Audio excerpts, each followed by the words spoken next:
Je fais une petite démonstration simple.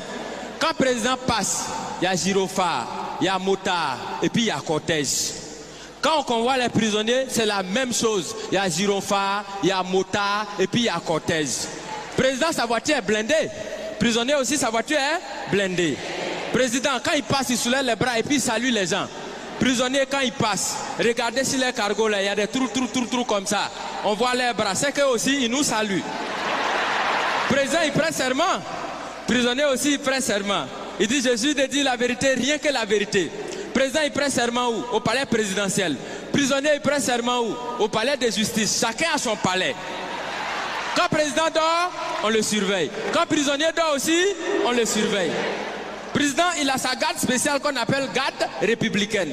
Prisonnier aussi, il a sa garde spéciale qu'on appelle garde pénitentiaire. Pour aller voir le président, on prend rendez-vous. Est-ce que pour aller voir les prisonniers aussi, on ne prend pas rendez-vous? Parmi les prisonniers, il y en a qui sont des voleurs.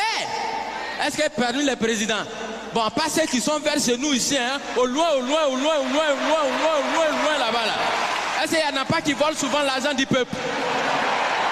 Du point de vue orthographique, président commence par quelle lettre?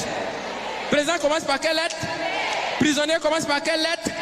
Quand on abrège président, et puis on écrit sur sa voiture, on abrège comment? On écrit PR. Est-ce que parmi dans l'orthographe des prisonniers, il n'y a pas PR aussi dedans? Donc ça veut dire quand tu regardes très bien, tu as l'impression que président et puis prisonnier, on dirait que les deux ils sont quelque part même chose. Tu as l'impression que chacun est assis à la place de son camarade. Et qu'à tout moment, les deux peuvent s'inverser les places.